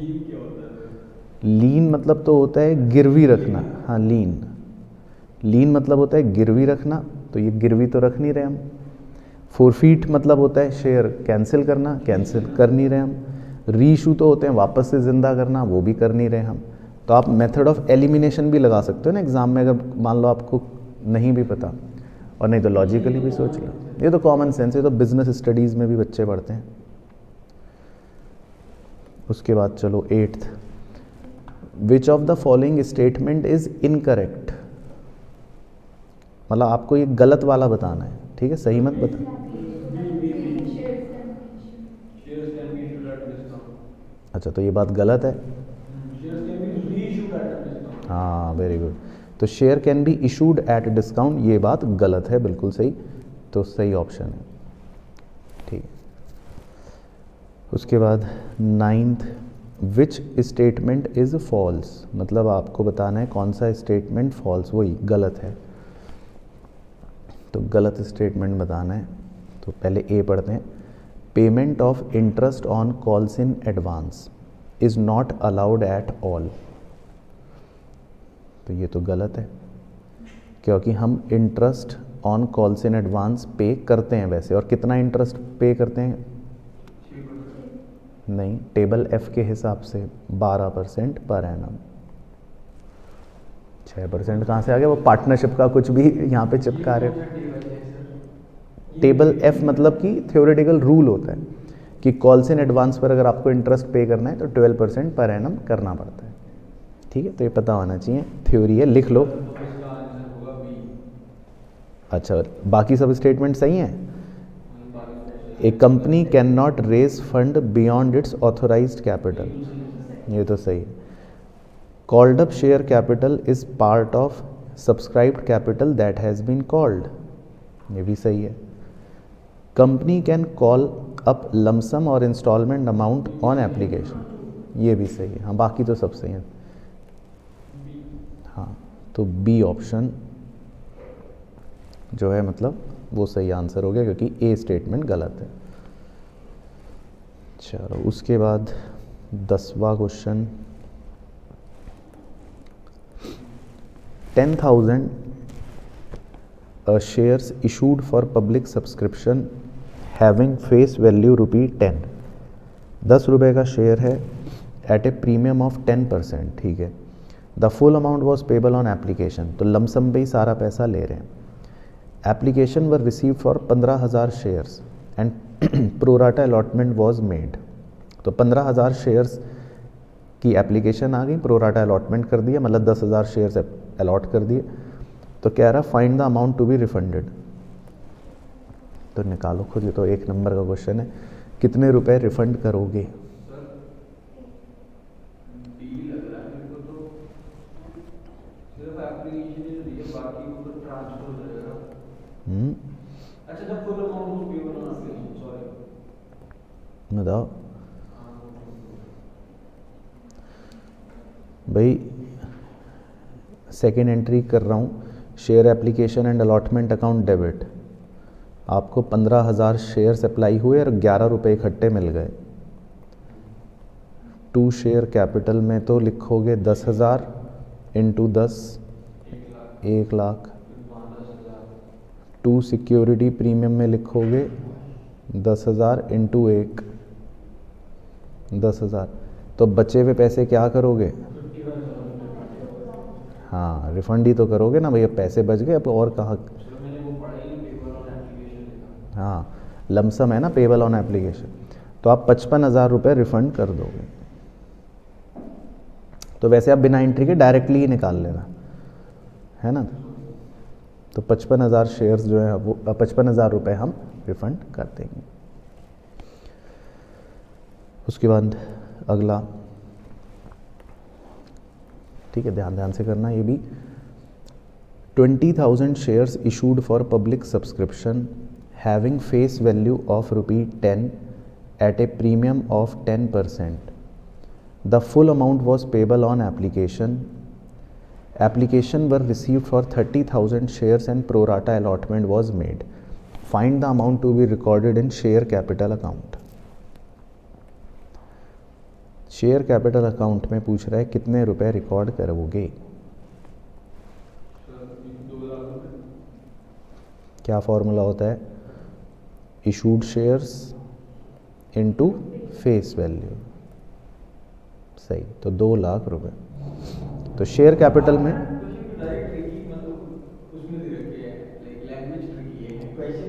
हाँ, क्वेश्चन तो लैंग्वेज, हाँ, तो आप तो इंग्लिश मीडियम के बच्चे हो या हिंदी मीडियम के बच्चे हो? अंग्रेजी माध्यम के बच्चे हैं आप? अंग्रेजी सब्जेक्ट बचपन से पढ़ रहे हैं, नर्सरी से? नहीं, क्वेश्चन तो देखो कुछ भी देगा ना अंग्रेजी में, वो तो बस जो पूछ रहा है वो हमें सही आंसर देना। चलो 12th, S limited forfeited 1,000 shares of ₹100 each for non-payment of first call of ₹20 per share and second and final call of ₹25 per share। ठीक है जी। तो एक बदमाश ने फर्स्ट कॉल और सेकंड कॉल नहीं दी और उसके शेयर फोरफीट हो गए, तो इसका मतलब उसने ₹55 दे दिए। स्टेट, पहले तो पूछ रहे हैं क्या ये शेयर्स रीइशू हो सकते हैं? Can the shares be reissued? बताओ। ठीक है, हो सकते हैं। उसके बाद second, if yes state the minimum amount, चलो ये आपको निकालना है दिमाग लगा के, at which these shares can be reissued. Minimum कितने रुपए में रीइशू करने पड़ेंगे आपको, ये बताओ। हाँ, मतलब वो तो 1000 से फ़र्क नहीं पड़ता, वो तो पर शेयर बताओ कि भाई इतने रुपए मिनिमम पर आपको रीइशू करना पड़ेगा। बताओ। हाँ, तो ये तो इतनी जल्दी निकलना चाहिए, तो वेरी सिंपल। तो इसका सिंपल सा आंसर होता है जितने रुपए वो दे चुका उसको 100 में से माइनस कर दो। तो अगर वो ₹55 दे चुका है तो इसका मतलब आप सिर्फ कितने रुपए में मिनिमम रीइशू कर सकते हो? 45। डायरेक्ट सीधा आंसर है ना। तो वो आपको कम से कम ₹45 का रीइशू करना पड़ेगा, इससे कम का रीइशू नहीं कर सकते, क्योंकि आप ₹55 मैक्सिमम डिस्काउंट दे सकते हो। अगर इसी क्वेश्चन को वो ये पूछता ना, ये तो उसने मिनिमम रीइशू अमाउंट पूछा। अगर मान लो इसी क्वेश्चन में पूछता कि बताओ रीइशू के टाइम पर मैक्सिमम डिस्काउंट कितना दे सकते हो, तो आंसर हो जाता कितना? 55। ठीक है ना। तो ये तो यूँ टिप्स पे रहनी चाहिए दोनों क्वेश्चंस। तो खैर, तो ₹45 में मिनिमम रीइशू आपको करना है। अब थर्ड, इफ अगर शेयर्स आर रीइशूड एट ₹50 पर शेयर फुल्ली पेड अप, कह रहा है अगर शेयर्स ₹50 के रीइशू कर दिए फुल्ली पेड अप, तो कह रहा है तब कैपिटल रिजर्व निकाल के दिखाओ। तो अब निकालो कैपिटल रिजर्व। कितना आ गया?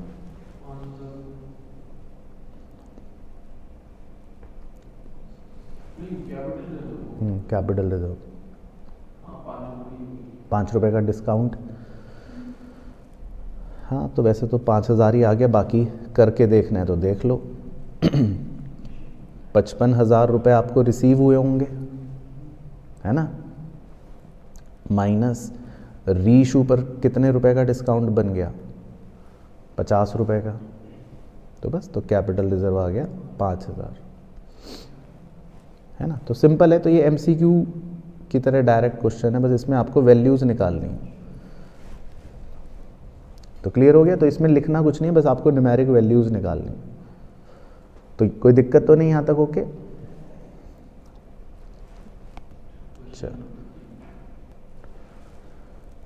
चलो question number 13, complete the following journal entries. ठीक है, तो जर्नल एंट्रीज कंप्लीट करनी है। तो ये आप लगाओ दिमाग अपने आप, पहली एंट्री हिंट है, मतलब हिंट क्या हो तो समझ जाओगे खुद ही, शेयर फोरफीट हो रहे हैं, और दूसरी एंट्री में शेयर रीइशू हो रहे हैं, तीसरी तो पूरी खाली दे रखी है, तो तीसरी तो आपको मतलब अपने आप ही सब पूरी करनी है, share forfeiture to capital reserve. लेकिन आप पहली और दूसरी एंट्री को पहले फिल करना है, तो दूसरी एंट्री में लिख देता हूँ अंग्रेज़ी, bank account debit, share forfeiture account debit to share capital account. चलो अब कोई कौन सा अमाउंट बता सकते हो, किस में क्या बता सकते हो? 3000 shares of 100 each, 75 rupee paid, forfeited for non-payment of allotment of rupee 45 including 5 रुपये प्रीमियम। सर पहले तो 15,000 रुपये सिक्योरिटी प्रीमियम लेकर उधर लिख देते हैं।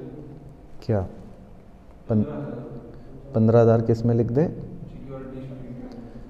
ठीक है, तो भाई 15,000 मतलब कि 5 रुपये उसने प्रीमियम नहीं दिया। ओके, ये लिख लिया।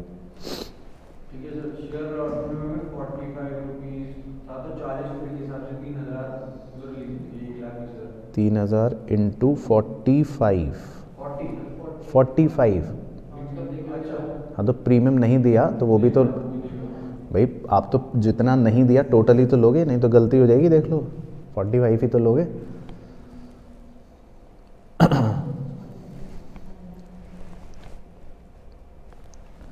तो 3,000 इंटू 45 करना,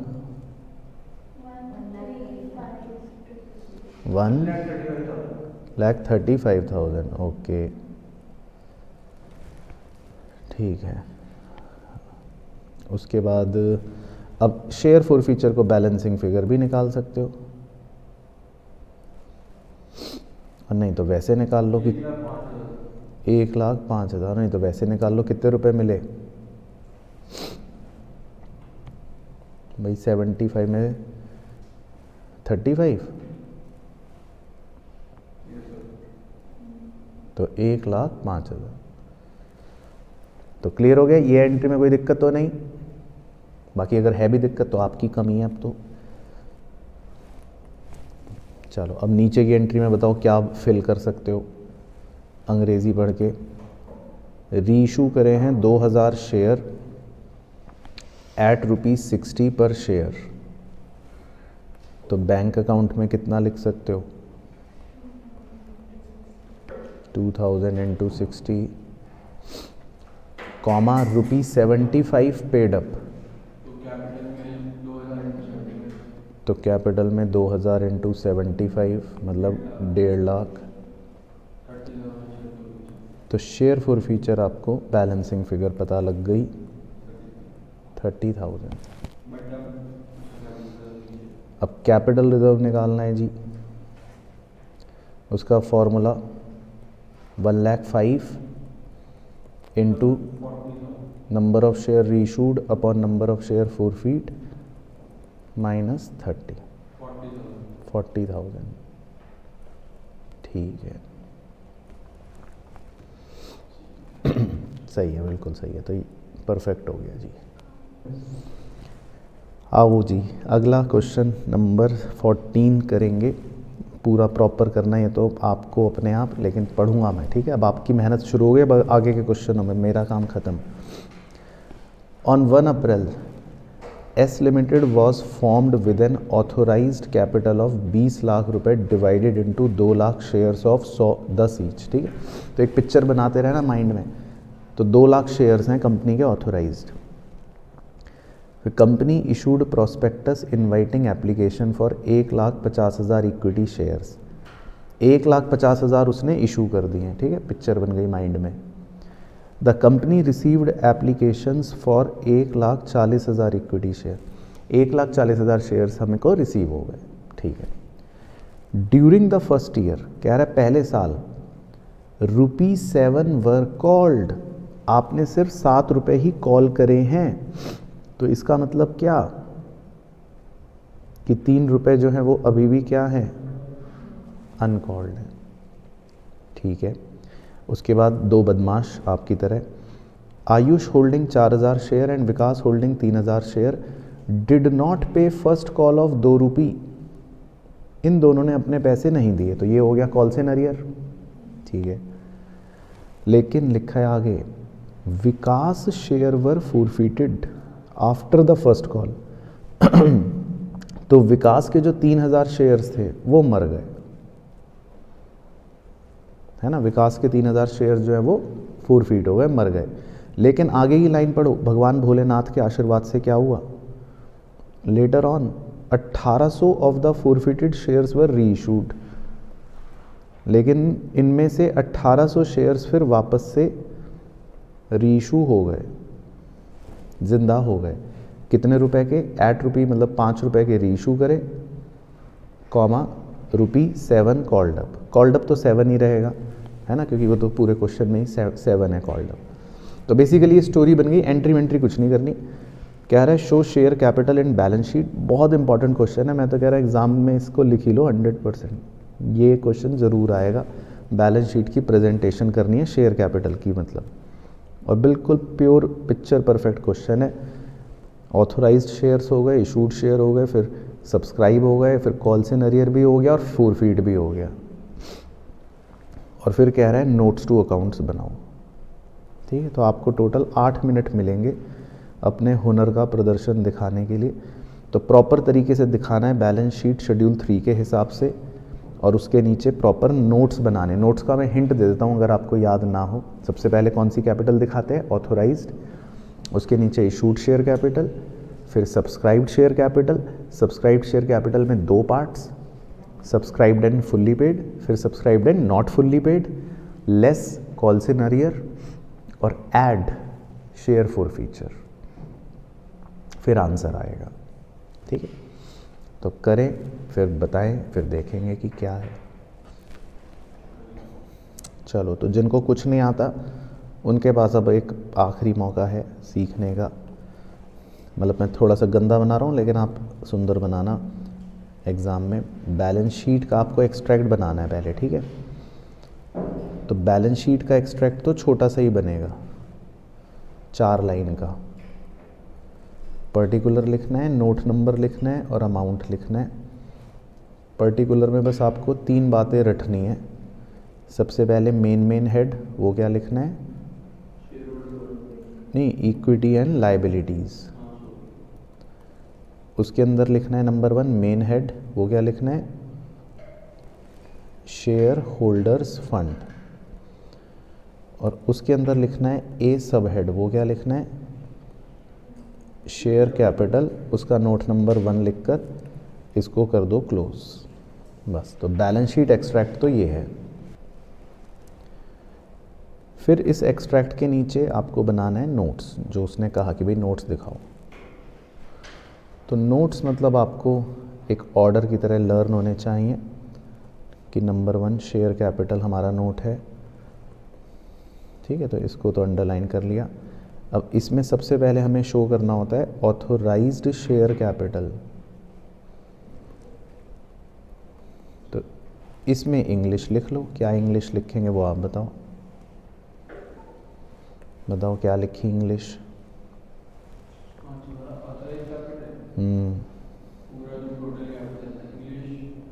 2 lakh equity shares of 10 each. हाँ, तो इसका अमाउंट आ गया 20 लाख, ठीक है। बस इसको, हाँ, फिर उसके बाद लिखते हैं इशूड शेयर कैपिटल।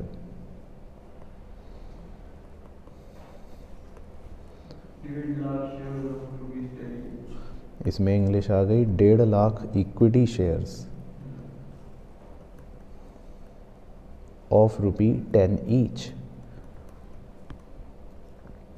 ठीक है। इसको भी अपना डबल अंडरलाइन करके छोड़ दो, इसका भी कुछ नहीं होगा।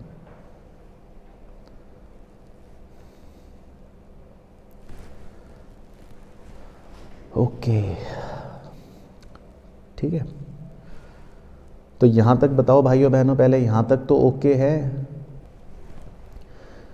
ओके, तो अब आगे का ढांचा जो है वो पूरा बनाकर सुनो ध्यान से। जब अगली हेडिंग डालते हैं हम सब्सक्राइब्ड शेयर कैपिटल। मतलब 40,000 शेयर्स ऑफ रुपीज। ना ना ना ना ना ना, बस वही तो सिखाना है। ये ऊपर का ढांचा तो गली मोहल्ले में हर कोई बना रहा है, गलती सारी होती है मेन आंसर निकालने में, यहाँ जो निकलेगा आप, ठीक है। अब वो सुनना बिल्कुल धीरे धीरे। इसमें दो कैटेगरियाँ होती हैं। Subscribed fully paid. हाँ, पहले की इंग्लिश होती है सब्सक्राइब्ड एंड फुल्ली पेड। इस हेडिंग के नीचे हमेशा एक लाइन छोड़ दो। दूसरी हेडिंग होती है subscribed but not fully paid. इसके नीचे भी एक लाइन छोड़ दो। इसमें ना हमें लिखने होते हैं कितने शेयर्स हैं, है ना, वो भी लिखेंगे थोड़ी देर में। और फिर इसमें लेस करते हैं, इस हेडिंग में लेस करते हैं कॉल्स इन अरियर। अब कॉल्स इन अरियर ये ध्यान रखना है, मैं यहाँ लिख देता हूँ कि भाई जो सिर्फ ज़िंदा शेयर्स हैं, ज़िंदा शेयर्स का कॉल्स इन अरियर लिखते हैं। कई बार बच्चे ये लॉजिक नहीं याद रखते हैं ना, तो सिर्फ ज़िंदा शेयर्स का कॉल्स इन अरियर लिखना है। आपको जो भी वैल्यू आएगी मतलब वो माइनस कर देंगे हम। चलो यहाँ कर दूँगा या कहीं भी कर दूँगा, ठीक है। और फिर आपको ऐड करना है शेयर फॉर फीचर। अब शेयर फॉर फीचर जो ऐड करते हैं उसका भी एक फॉर्मूला लिखवा रखा है। बताओ क्या याद है किसी को, तो बताओ। कि जितने शेयर्स रीइशू नहीं हुए इनटू अमाउंट रिसीव्ड, जो भी अमाउंट हमें मिल चुका है, ठीक है। तो ये होता है बेसिकली। तो अब आप एक बार कोशिश करें, ये 4 वैल्यूज़ लिखकर या मतलब ये सब माइनस प्लस करके फिर आंसर एक बार निकाल के देखो। जो आंसर फाइनल आएगा वो बैलेंस शीट में लिखते हैं। चलो, अब सब्सक्राइब्ड शेयर से ध्यान से सुनना, अगर नहीं आता तो अब आपके पास आखिरी मौका है सीखने का। आपको सब्सक्राइब्ड शेयर का मतलब है ये देखना है कि आपके पास क्वेश्चन ख़त्म होने पर कितने ज़िंदा शेयर्स मतलब बचे हैं। तो पहले आप बताओ आपने कितने लिखे, फिर मैं बताता हूँ। सोच के बताओ कितने सब्सक्राइब्ड शेयर्स कितने लिखे, या छोड़ दिया मेरे लिए कि सर चिपवाएंगे। अब सब्सक्राइब शेयर दे दिया 40,000। 1,40,000, ठीक है। ये तो थे यहाँ पर दे रखे थे, दिख गए 1,40,000, ठीक है। लेकिन जब उसमें से 3,000 शेयर मरे तो इनका मतलब 3,000 शेयर की मृत्यु हो गई, वो तो मर गए, फॉरफीट हो गए। और फिर थोड़े देर बाद भगवान भोलेनाथ के आशीर्वाद से रीइशू कितने हो गए वापस से, मतलब जिंदा कितने हो गए वापस से, 1800। भाई दिख रहा है आपको, जो क्वेश्चन में लिखा है मैं वही कर रहा हूँ, मैं अपने मन से नहीं प्लस माइनस कर रहा हूँ। क्लियर हो गया। तो जब फॉरफीट होते हैं शेयर तो मतलब शेयर मर गए, और रीइशू हो गए तो मतलब जिंदा हो गए। तो सवाल के एंड पर कितने शेयर्स हैं आपके पास? तो 7,000 होगा ना माइनस। नहीं, कितने फॉरफीट हुए थे ये? 4,000 आयुष के होगा ना। आयुष के फॉरफीट नहीं करे थे ना, सिर्फ लिखा है देखो ब्लू कलर में, विकास शेयर वर फॉरफिटेड। आयुष के तो हमने फॉरफीट ही नहीं करे ना, आयुष तो बदमाश है, बस फॉरफीट खाली विकास के करे। तो ओके हो गया जी, ठीक है। चलो, थैंक गॉड। तो हमारे पास इसका मतलब कितने शेयर्स हैं? 138,800। अब इनकी इंग्लिश लिखना देख लो कैसे लिखनी है, क्या लिखनी है। तो पहले तो सब्सक्राइब्ड एंड फुल्ली पेड में तो आप डैश छोड़ दो, नील, क्योंकि कोई भी शेयर फुल्ली पेड नहीं है। क्योंकि क्वेश्चन ने कहा था कि कंपनी ने अभी सिर्फ 7 रुपये ही कॉल करें, 3 रुपये तो कॉल ही नहीं करें। फाइनली कॉल किया। क्या? कुछ लिखा हमने क्वेश्चन नहीं, ये देखो, Vikas share were forfeited. After first call. Final call तो कंपनी ने अभी 3 रुपये की करी ही नहीं थी, देखो। बट क्या, अच्छा मैं देखो अपने मन से कुछ नहीं कर रहा, जो क्वेश्चन में लिखा है मैं वही चलता हूँ। 3rd लाइन के आखिरी अक्षर पढ़ो, येलो कलर में पढ़ो। थर्ड लाइन के आखिरी अक्षर येलो कलर के पढ़ो, क्या लिखा है? 7 कॉल्ड। तो मैं अपने मन से कुछ नहीं करूँगा, मैं तो क्वेश्चन का गुलाम हूँ, क्वेश्चन जो कहेगा मैं वो करता हूँ। तो कंपनी ने तो 7 रुपये ही कॉल करे है ना, अभी तो मांगे ही नहीं 3 रुपये, तो फुल्ली पेड तो कोई है ही नहीं ना शेयर। तो आपकी इंग्लिश देख लो पूरी, 138,800 equity shares of ₹10 each, comma ₹7 called up. ये इंग्लिश लिखनी है। अब याद हो जाए तो अच्छी बात, ना हो तो आपकी बला से। तो करो 138,800 इंटू 7 रुपये करो, कितना आ गया? 138,800 इंटू 7 रुपये, ये आ जाएगा 971,600। चलो ठीक है। तो ये तो एक जंग आपने जीती कि पहले आप इतना लिख पाए यार, सोच पाए। 971,600, ठीक है। बस बाकी दोनों तो नीचे फॉर्मूले से आ जाएंगे। अब कॉल सिनेरियर बताओ आप। वो माइनस कर देंगे जो भी कॉल सिनेरियर निकलेगा, लेकिन सिर्फ जिंदा शेयर का। तो एक बार दोबारा देख लो, इसमें 2 बदमाश थे, आयुष 4,000 और विकास 3,000। तो विकास के शेयर तो फोरफीट हो गए, तो वो छोड़ दो। तो बस आयुष के 4,000 शेयर और कितने रुपए नहीं दिए? 2 रुपये। हाँ, तो वेरी गुड, सही आंसर बताया बच्चों ने। तो 4,000 शेयर और 2 रुपये नहीं दिए, सिंपल। तो 8,000 रुपये नहीं मिले। तो ये तो सिंपल। और प्लस करते हैं शेयर फॉर फीचर। अब शेयर फॉर फीचर में प्लस जो करते हैं, इसका फॉर्मूला है जितने शेयर्स रीइशू नहीं हुए। तो बताओ कितने शेयर्स रीइशू नहीं हुए? कितने शेयर्स बताइए रीइशू नहीं हुए? 1200। वेरी गुड, क्योंकि 3,000 शेयर फोरफीट हुए थे, जिसमें से 1,800 आपने रीइशू कर दिए थे। तो इसका मतलब 1200 शेयर्स रीइशू नहीं हुए। Very good. तो 1200 शेयर्स को मल्टीप्लाई कर दो, कितने रुपए रिसीव हुए थे हमें इनसे? 5 रुपये। तो बस 5 रुपये, 6,000।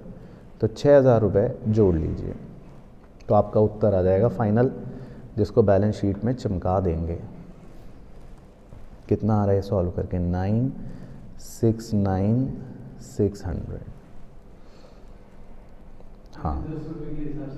हाँ, इसीलिए गलत आ रहा था। तो कॉल सिनेरियर याद रखना है, हमेशा जिंदा शेयर्स का ही लेना है ना। ये भी बच्चे गलती करते हैं कई बार। और शेयर फॉर फीचर में जब ऐड करना है तो ये भी फॉर्मूला याद रखना है। मतलब अब याद रखना आपका काम है। देखो मैंने तो कई बार सिखा दिया। तो 969,600 बस आपका आंसर आ गया। इसको बैलेंस शीट में ऊपर चिपका दो, 969,600 बस। चलो लास्ट क्वेश्चन है, ये और करते हैं। Himalaya limited issued 20,000 shares of 20 each. तो ध्यान से करना है, फिर ये आपको सॉल्व, ठीक है। एट 20% प्रीमियम, ठीक है। The amount was payable as follows. तो आप अपने रजिस्टर में बनाते रहो, फिर बाद में कहोगे कि भाई कैसे कैसे।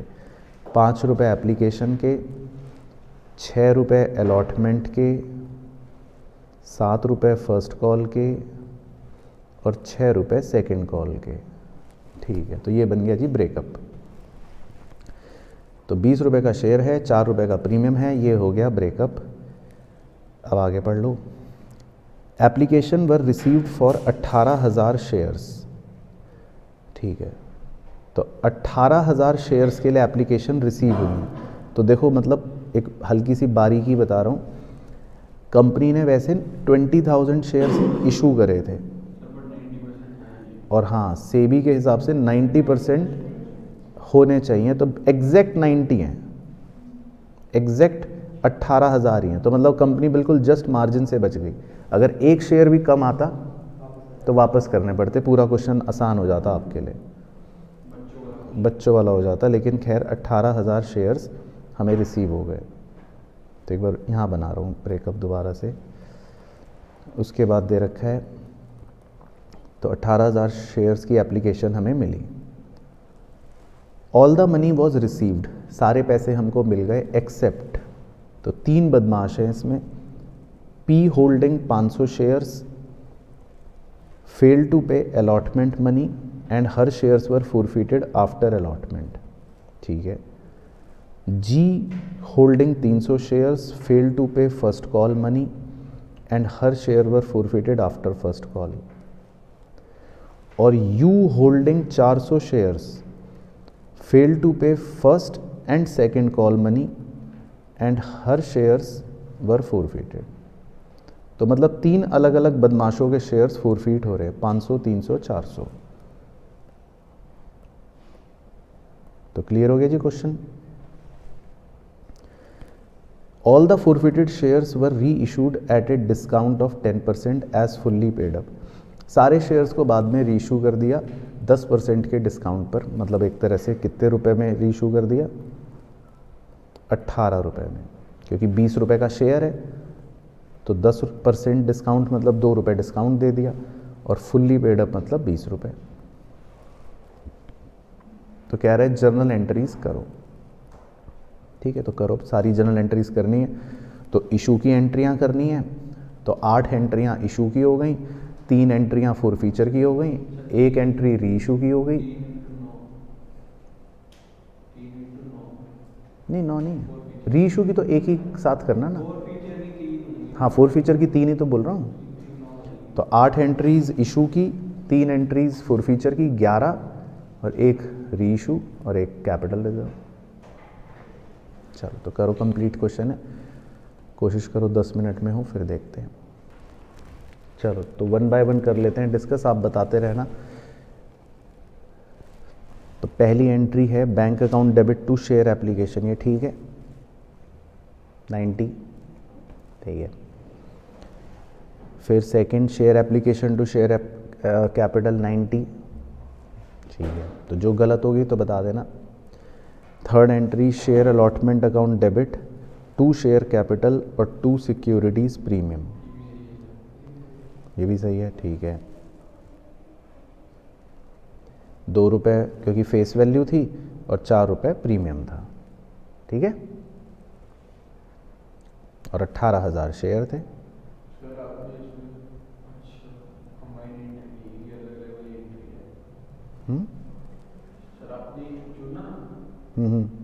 शेयर अलॉटमेंट अकाउंट वाली करी है नीचे वाली। हाँ, मतलब मैंने कॉल से नरियर नहीं खोला नहीं, हाँ मतलब तो कोई नहीं, आप तो बैंक का अमाउंट चेक कर लो, फोर्थ वो सही है। हाँ हाँ ठीक है, वो तो आपने कॉल से नरियर भी डेबिट कर दिया होगा, उससे कोई बात नहीं। मैंने बिना कॉल से नरियर के ओपन करे कर दिया, तो उससे कोई फ़र्क नहीं पड़ता। लेकिन बैंक में 1,05,000 ही आ रहा है, हाँ वो ठीक होना चाहिए बस। अब 5वीं एंट्री देखो बड़े गौर पूर्वक।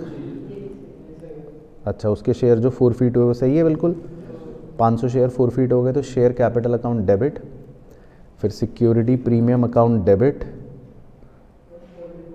2 शेयर अलॉटमेंट, आपने 2 कॉल से नरियर लिखा होगा है ना, और 2 शेयर फॉरफीचर 2500। तो ये सही है, पहले बदमाश के शेयर फॉरफिट हो गए, ठीक है। अब ये बताओ फर्स्ट कॉल जब आपने ड्यू करी तो कितने शेयर्स की करी? हाँ बिल्कुल सही। तो share first call to share capital, सही है, ठीक है। फिर 7वीं entry bank account debit to share first call में बैंक का अमाउंट चेक कर लो, सही होना चाहिए।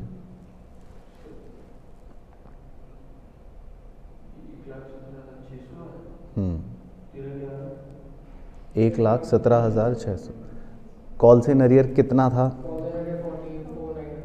14,4,900, ठीक है। तो कॉल से अरियर कितना था देखो ना सवाल में, ठीक है। तो 4,900 कॉल से अरियर था, मतलब वो नहीं मिला। अब दूसरे बदमाश के जो शेयर फॉरफिट करे वो एंट्री देखो सही है आपकी, share capital account debit 2 share first call, या आपने तो 2 कॉल्स इन अरियर लिखा होगा, और 2 शेयर फॉर फीचर। भाई सिंपल था, 7 रुपये उसने दे दिए और 7 रुपये नहीं दिए, तो बस 7 रुपये 2 शेयर फॉर फीचर, 7 रुपये आपने कॉल्स इन अरियर लिख लिया होगा, बात एक ही है। ठीक है। फिर उसके बाद सेकंड कॉल कितने शेयर्स पे ड्यू करोगे? हाँ, सिर्फ 17,200 दोनों के शेयर, क्योंकि फोरफीट हो गए। तो share second call account debit to share capital, और अगेन वही bank account debit to share second call. Second call पर सिर्फ हमें 1,08,000 रुपये मिले, बाकी हो गए कॉल से नरियर, क्योंकि उसने नहीं दिए। फिर उसके बाद आखिरी बदमाश के भी शेयर फोरफीट हो गए।